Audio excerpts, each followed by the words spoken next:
So, another question is, what would you say about someone who possibly have graduated with like a not so excellent result, possibly like a 2-2, you know, and the person is looking at to get fully funded PhD or like a master's program.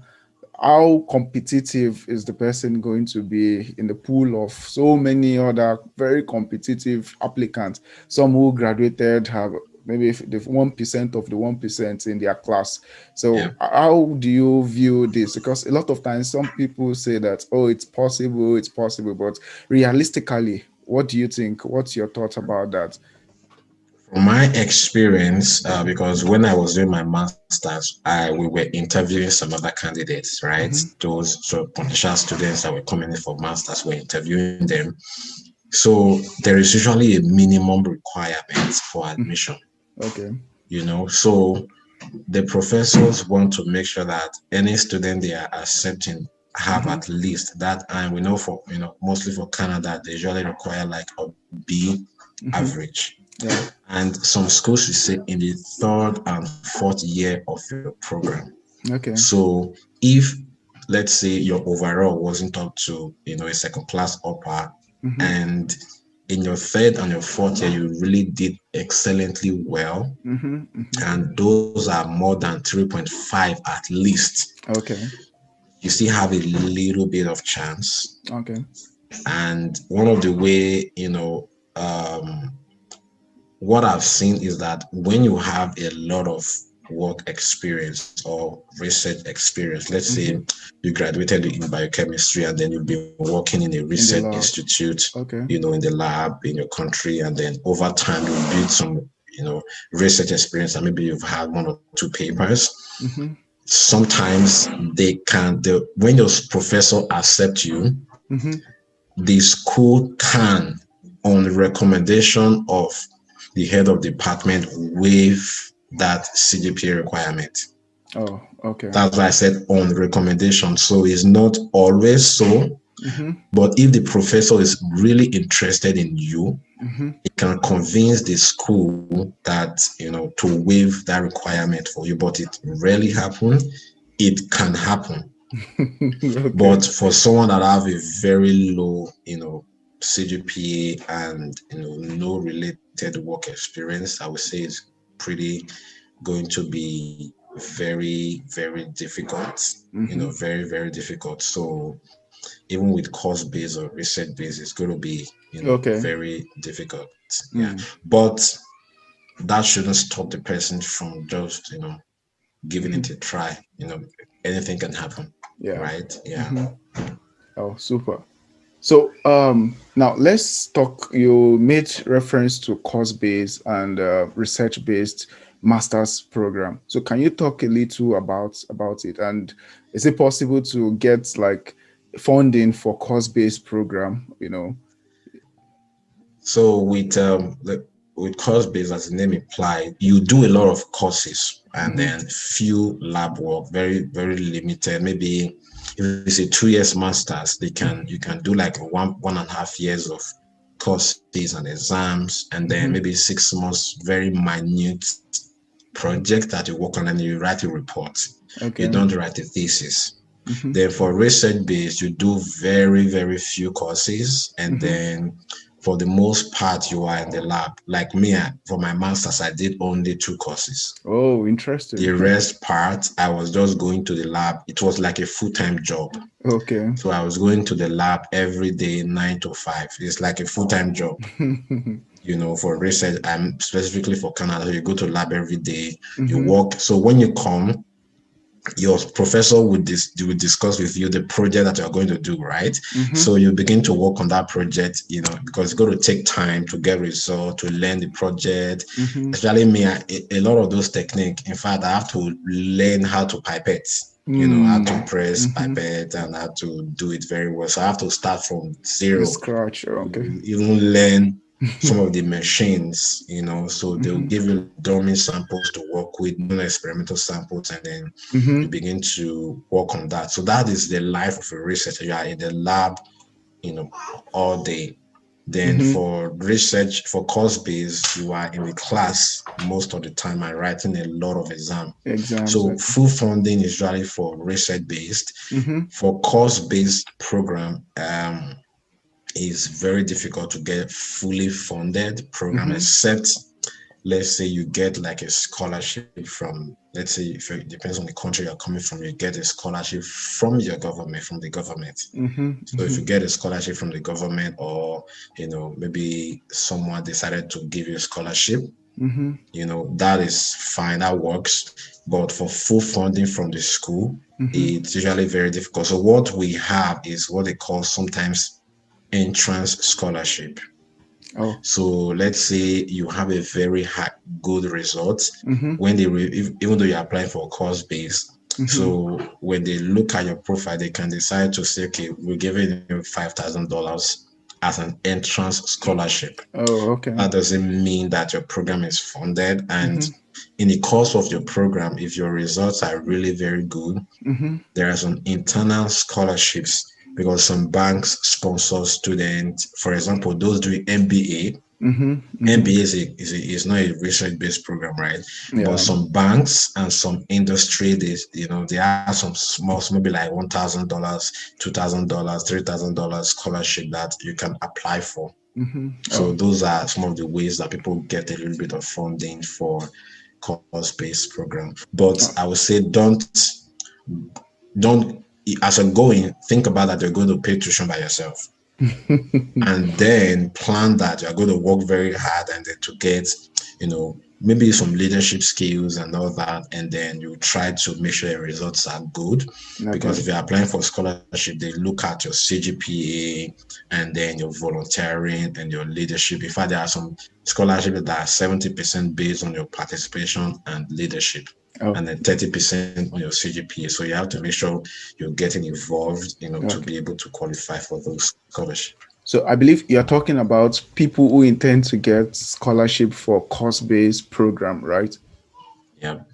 So so it's difficult to say you want to do the study with scholarship upfront. So prepare your mind that, okay, you're going to pay the tuition. If you don't have a scholarship from Nigeria or, from your other country, wherever you're coming from, just think about, okay, I'm going to pay the school tuition myself. But there are some programs you go there, maybe you can apply for maybe research assistant position with your professor. And then your professor would be, maybe for example, you are doing MBA and then your professor, if a position becomes available, the professor needs help, maybe marking and stuff like that. You can apply for those, graduate assistant position. And then you can get a little bit of funding from that. But you don't apply for that upfront. Okay, very good. All right. So while we're talking the other time, you talked about the fact that if you are applying for a research-based program, in most cases, you would need to reach out to a supervisor. And you also shared your own experience that it was very difficult, getting a supervisor, or in fact, you were referred to by a potential supervisor, who referred you to another supervisor who then contacted you. So, of course, I know that there are no laid down recipe for contacting.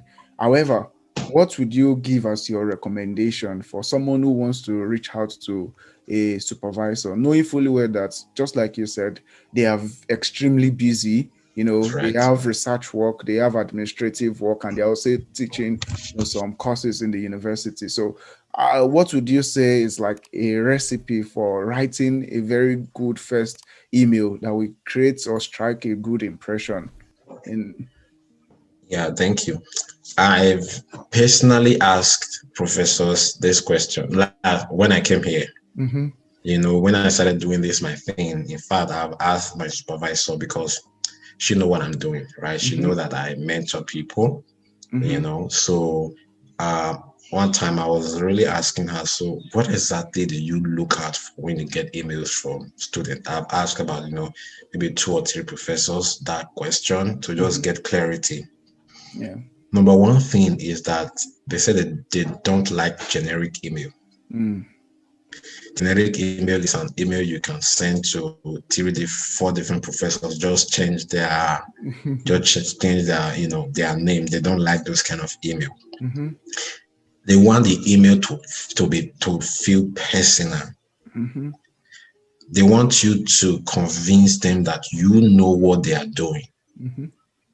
Right? So I usually recommend you start off by just talking about yourself. My name is this, and then I studied biochemistry or whatever course, and I'm intending to start a master's program in so date. Then you can then talk about, in maybe the next paragraph that, I've, checked your research area. I read your recent publication that was published in so month. And then, you talked about this and this, that was really a very interesting finding. And I'll be interested to take this further by looking at this. Okay. I was so fascinated to hear in the recent news, how your lab has gotten this and gotten this and gotten that. So as the professor is reading that, he's like, okay, this person has taken time at least to learn about me, get to know what I am doing, get to know what our lab, is up to. Okay. And then you now move on to say, okay, these are my experience and why I fit into your lab. Okay, I did some courses in my undergrad on, on this course, on this course, on this course, have the requisite knowledge, to fit into your lab. And then you now talk about your long-term goals, right? Okay, I want to do a master's now and then maybe proceed to a PhD, because they want to see, what is your career plan, right? That is what you want to do, because some of them might even want you to retain you for PhD because it's easier for them when they have masters and then for PhD, because they don't have to train you again, right? So they want to see your long-term plan. So all of these components have to be there, and don't just say, hello, my name is Susan, so I'm looking for master's position. Thank you. Because I was speaking with one and like he gets almost like hundreds, like 50 to 100 emails, daily. Just people 50 to 100. That's a lot. Just looking for position, and they don't have the luxury of time to look at everything. Once they just open it, it doesn't take them more than 20 seconds to get interested in you. Once they just scan your email, they can say, oh, this person doesn't know what they're doing, right? And then it's always good to try to attach your CV and your resume, and then some will just send, and then maybe they will not request for their transcript, but actually just send it your CV and your transcript up front, so that if they like you, they want to contact you and are interested in you. But you just need to stand out. You need to stand out in your email. So take the time and put a lot of energy to do research about what the professor is doing, and then send that email to the professor. Okay, so 2 follow-up questions. What would you say is like a very good subject line, for the email? And secondly, does the CV have to be Canadian style, the Canadian format for writing CV? Well, for the first part, there is what I normally use then, I would say prospective graduate position inquiry, or prospective student. Then I'll now put, maybe if it depends on the semester that they're looking at, prospective position inquiry, prospective M.Sc position inquiry. Then I'll now put fall 2021. Okay. So it has to be a little bit of professional. It has to be prospective, and that your inquiry, and then the year has to be there. So when you see the title, it is very professional and kind of very straight. Yes, that will be very specific to them. Okay. And then the other one was the resume. Should it be like Canadian format or? Well, I would say there are generic resume or CV. I'll use the word CV, especially if you're applying for an academic position.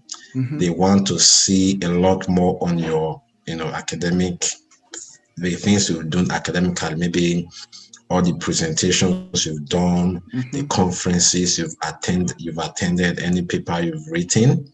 So it has to be it doesn't have to be Canadian CV format. For example, like Canada, they don't put if you are sex, like male or female, in their resume, or if you are your date of birth, your place of origin is, that you just put your name, your address, email, phone number. That's all. Then you just move straight to your profile.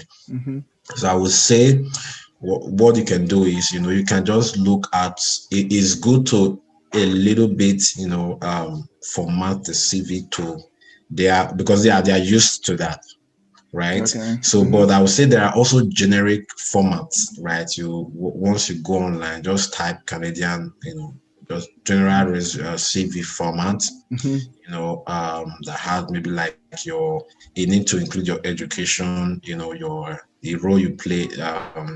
Let's say you perform so and so position as a manager, you have to outline the role that you performed. So it's like you go into details. Yeah. So you need to be specific. So, but you don't need to 100% channel it for. Like when I applied, I used Europass CV format, and it's like a Europe kind of CV format because that was I wanted to show more things that I did, right? So, and I couldn't think of some specific headings in each section. So when I used Europass, it helped to it brought out those sections that I just fill it in, and then it brought out the template for me. So just be detailed as much as possible. And if you can't get a Canadian format, it's okay. But they just want to see the progression of what you've done. And then it should, I would say, make sense. Yeah. Okay.